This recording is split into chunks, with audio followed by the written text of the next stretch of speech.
नमस्कार दोस्तों, स्वागत है आप सभी का एक बार फिर से हमारे चैनल आध्यात्मिक ज्ञान पर। दोस्तों, अगर आप भी अपनी लाइफ में कुछ नया सीखने की चाह रखते हैं तो इस चैनल को अभी सब्सक्राइब कर लें। भोलेनाथ दोस्तों, क्या आपके पितरे आपसे नाराज हैं और क्या आपको लगता है कि आपके पितरों की वजह से आपके घर की सुख शांति में रुकावटें आ रही है और आपके कार्य नहीं बन रहे हैं, या आप संतान की कमी और धन की कमी या कर्ज से परेशान हैं, या आपका भाग्य आपका साथ नहीं दे रहा है? तो दोस्तों, इस बार के पितृपक्ष श्राद्ध में यदि आप दीपक से जुड़ा ये आसान सा उपाय कर लेते हैं तो आपके सभी पितृ दोषों का तुरंत ही नाश हो जाएगा और आपको मिल जाएगी सभी संकटों और कष्टों से मुक्ति। और दोस्तों, इस एकमात्र उपाय को करने से आपको धनवान मालामाल होने से कोई नहीं रोक सकता और आपकी जो भी मनोकामना है वो भी पूरी हो जाएगी। दोस्तों, इस बार 29 सितंबर 2023 से पितृपक्ष श्राद्ध बहुत ही दिव्य और दुर्लभ संयोग लेकर आए हैं। दोस्तों, इस पितृपक्ष में राजयोग कालसर्प दोष के साथ साथ धन लक्ष्मी योग भी बन रहा है, जिसकी वजह से इस बार के पितृपक्ष श्राद्ध का बहुत अधिक महत्व बढ़ गया है। और इस पितृपक्ष पर आप दीपक से जुड़ा की आसान सा उपाय कर लेते हैं तो आपकी सभी समस्याओं का तुरंत ही अंत हो जाएगा। इसलिए दोस्तों, वीडियो को आखिर तक जरूर देखें और यदि आप भी अपने जीवन में महादेव की कृपा पाना चाहते हैं और पितरों का आशीर्वाद पाना चाहते हैं तो वीडियो को लाइक करके कमेंट में हर हर महादेव लिखना ना भूलें। दोस्तों, भाद्रपद मास की पूर्णिमा से श्राद्ध पक्ष शुरू होकर आश्विन मास की अमावस्या पर समाप्त होते हैं। इस बार श्राद्ध पक्ष 29 सितंबर से 14 अक्टूबर तक ये दिन पितरों को समर्पित होते हैं। श्राद्ध पक्ष को पितृपक्ष, कनागत, श्राद्ध आदि नामों से भी जाना जाता है। जैसा कि नाम से ही स्पष्ट होता है, पितृपक्ष ये पितृ का पक्ष है, यानी कि ये पितृ को समर्पित दिन होते हैं। इन दिनों में पितरों की आत्मा की शांति के लिए श्राद्ध, तर्पण और पिंडदान किए जाते हैं। धार्मिक मान्यताओं के अनुसार पितृपक्ष के दौरान पूर्वजों का तर्पण श्राद्ध नहीं करने से पितृदोष लगता है। पितृपक्ष पितरों को प्रसन्न और उनकी कृपा प्राप्त करने के लिए बहुत ही खास दिन माने जाते हैं। माना जाता है पितृपक्ष के दौरान श्रद्धापूर्वक अपने पितरों को कुछ अर्पित किया जाए तो उससे पितृ अति शीघ्र ही प्रसन्न हो जाते हैं और अपनी कृपा बरसाते हैं। हिंदू धर्म में पितृगण को देवतुल्य माना गया है। शास्त्रों के अनुसार जिन पर पितरों की कृपा होती है उन्हें सभी देवी देवताओं का भी आशीर्वाद मिलता है। पितृपक्ष पितरों को समर्पित होते हैं, इसलिए इस दौरान कोई भी शुभ मांगलिक कार्य न करें। पितृपक्ष के दौरान पितरों की आत्मा की शांति के लिए श्रीमद्भागवत गीता का पाठ अवश्य करें। पितृपक्ष यानी कि श्राद्ध पक्ष, जिसे कनागत भी कहा जाता है, यह वह समय होता है जब हमारे पूर्वज धरती पर होते हैं और हम श्राद्ध कर्म करके उनका आशीर्वाद प्राप्त करते हैं। हिंदू धर्म में मृत्यु के पश्चात श्राद्ध करना बेहद जरूरी माना जाता है। मान्यता है कि यदि अपने पूर्वजों का तिथि पूर्वक श्राद्ध और तर्पण नहीं किया तो उन्हें इस लोक से मुक्ति नहीं मिलती और वह संसार में ही भटकते रहते हैं।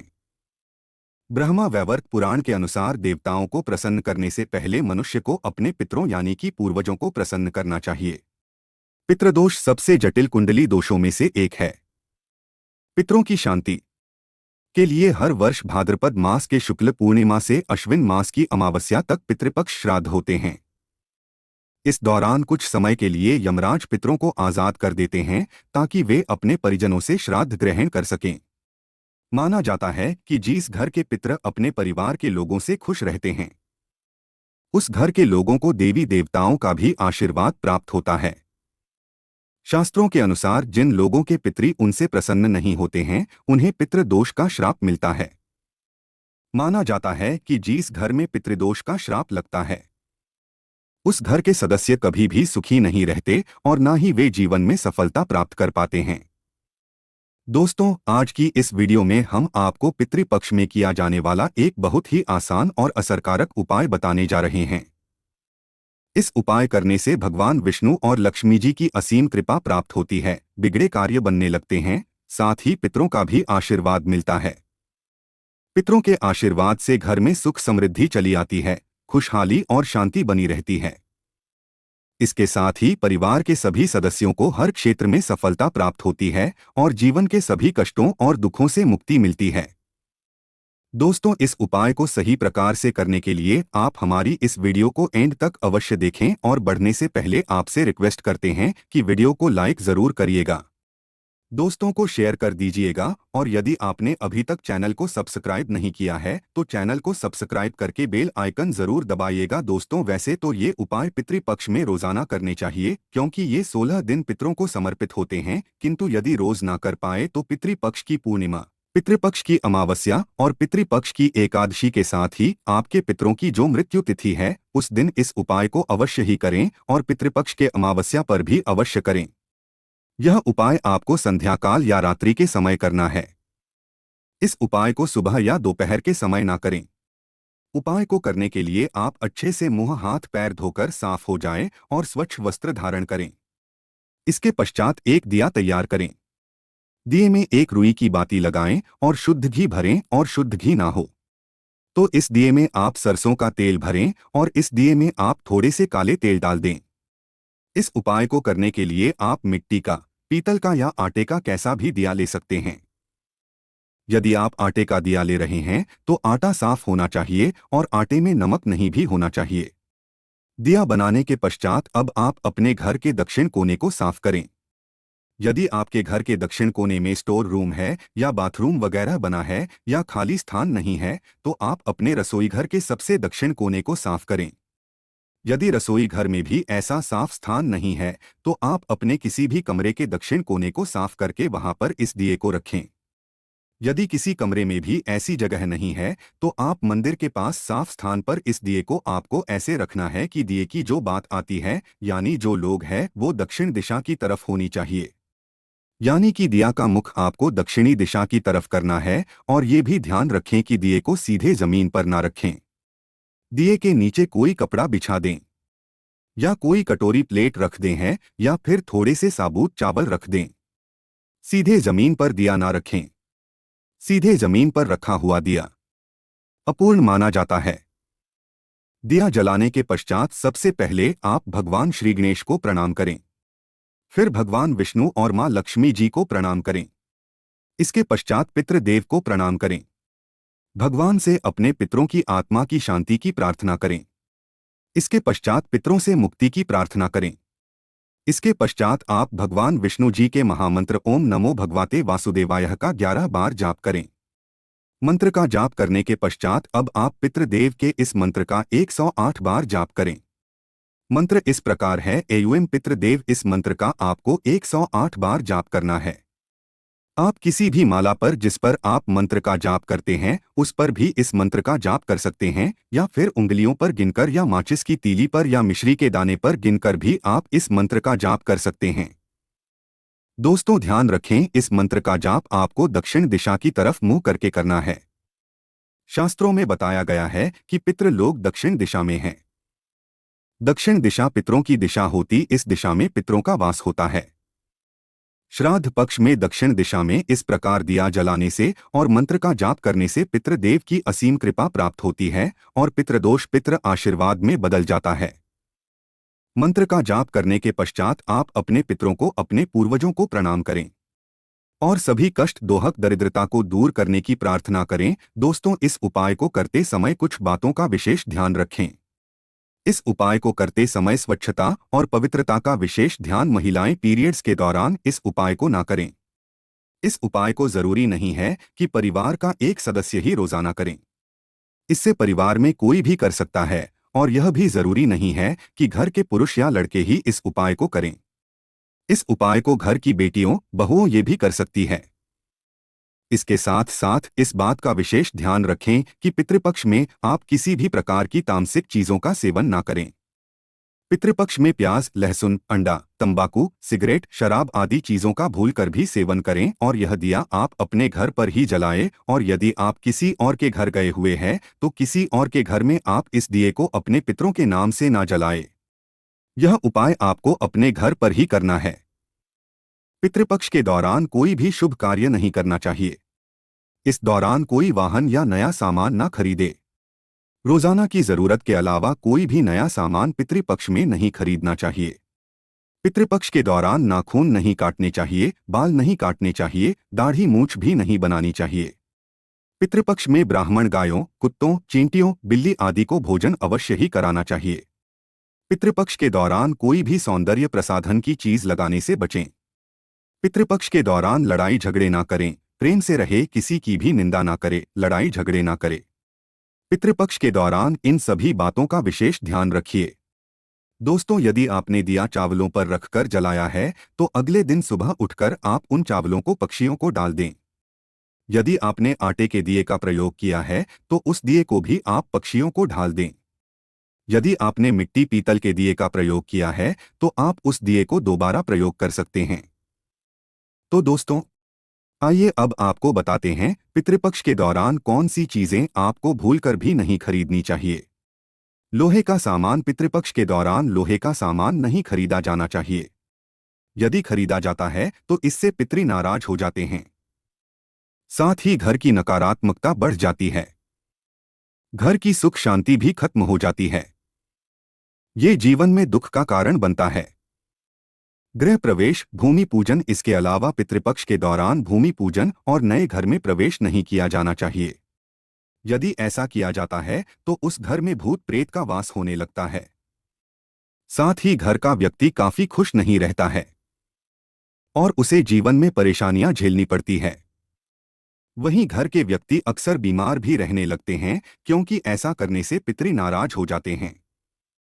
नए कपड़े। पितृपक्ष में नए वस्त्र नहीं खरीदे जाना चाहिए।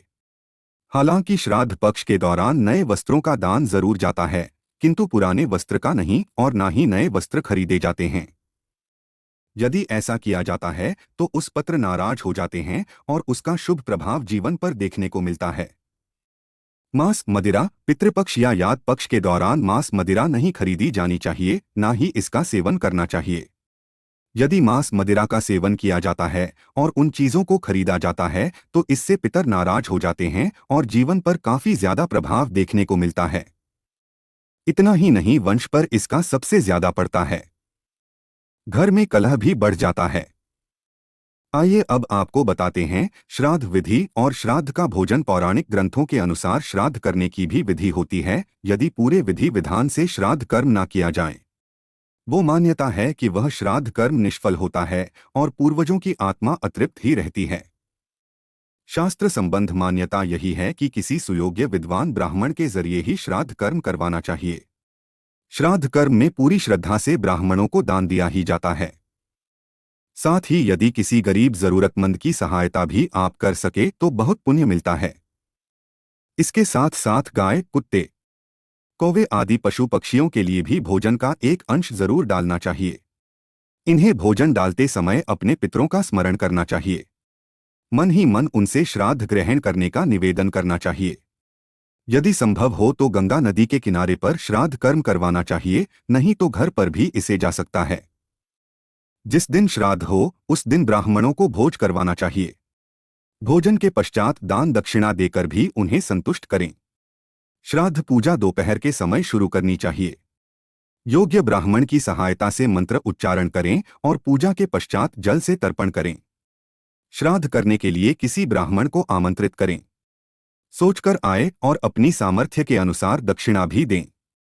श्राद्ध के दिन अपनी सामर्थ्य या इच्छा अनुसार खाना बनाएं। आप जिस व्यक्ति का कर रहे हैं उसकी पसंद के मुताबिक खाना बनाएं जो उचित रहेगा। श्राद्ध के दिन लहसुन प्याज रहित सात्विक भोजन ही घर की रसोई में बनना चाहिए, जिसमें उड़द की दाल, बड़े चावल, दूध, घी से बने पकवान, खीर, मौसमी सब्जी जैसे तोरई, लौकी, सीध फल, भिंडी, कच्चे केले की सब्जी ही भोजन में माननीय। मान्यता है कि श्राद्ध के दिन स्मरण करने से पितृ घर आते हैं और अपनी पसंद का भोजन कर तृप्त हो जाते हैं। खाने में लहसुन प्याज का प्रयोग न करें। आइए जानते हैं पितृपक्ष की पौराणिक कथा। पितृपक्ष की पौराणिक कथा के अनुसार जोगे तथा भोगे दो भाई थे। दोनों अलग अलग रहते थे। जोगे धनी था और भोगे निर्धन। दोनों में परस्पर बड़ा प्रेम था। जोगे की पत्नी को धन का अभिमान था, किंतु भोगे की पत्नी बड़ी सरल हृदय थी। पितृपक्ष आने पर जोगे की पत्नी ने उससे पितरों का श्राद्ध करने के लिए कहा, तो जोगे इसे व्यर्थ का कार्य समझकर टालने की चेष्टा करने लगा, किंतु उसकी पत्नी समझती थी कि यदि ऐसा नहीं करेंगे तो लोग बातें बनाएंगे। फिर उसे अपने मायके वालों को दावत पर बुलाना ने और अपनी शान दिखाने का यह उचित अवसर लगा। वह बोली, आप शायद मेरी परेशानी की वजह से ऐसा कह रहे हैं, किंतु इसमें मुझे कोई परेशानी नहीं होगी। मैं भोगे की पत्नी को बुला लूंगी। दोनों मिलकर सारा काम कर लेंगी। फिर उसने जोगे को अपने पीहर न्योता देने के लिए भेज दिया। दूसरे दिन उसके बुलवाने पर भोगे की पत्नी सुबह सवेरे आकर काम में जुट गई। उसने रसोई तैयार अनेक पकवान बनाए, फिर सभी काम निपटाकर अपने घर आ गई। आखिर उसे भी तो पितरों का श्राद्ध तर्पण करना था। इस अवसर पर जोगे की पत्नी ने उसे रोका। ना वह रुकी, शीघ्र ही दोपहर हो गई। पितृभूमि पर उतरे जोगे भोगे के पितर पहले जोगे के यहाँ गए तो क्या देखते हैं कि उसके ससुराल वाले वहां भोजन पर जुटे हुए हैं। निराश होकर वे भोगे के यहाँ गए। वहां क्या था? मात्र पितरों के नाम पर अग्यारी दे दी गई थी। पितरों ने उसकी राख चाटी और भूखे ही के तट पर जा पहुंचे। थोड़ी देर में सारे पितर इकट्ठे हो गए और अपने अपने यहाँ के श्राद्धों की बढ़ाई करने लगे। जोगे भोगे के पितरों ने भी अपनी आपबीती सुनाई।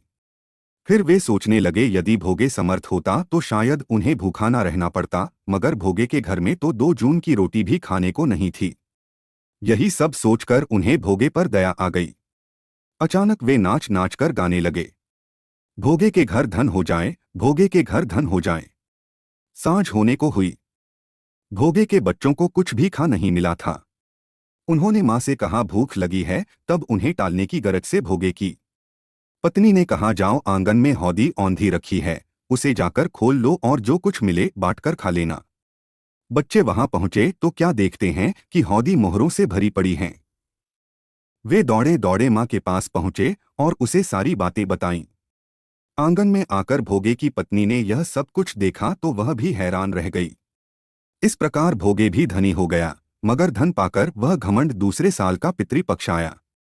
श्राद्ध के दिन भोग एक स्त्री ने 56 प्रकार के व्यंजन बनाए। ग्रामीणों को बुलाकर किया भोजन कराया, दक्षिणादि जेठ जेठानी को सोने चांदी के बर्तनों में भोजन कराया। इससे पितर बड़े प्रसन्न तथा तृप्त हुए। तो यह थी आज की खास वीडियो। आशा है कि आज की इस प्रस्तुति में बताई गई जानकारी आपको अच्छे से समझ आ गई होगी। वीडियो अच्छा लगा हो तो एक लाइक अवश्य कर दें। धन्यवाद वीडियो के अंत तक बने रहने के लिए।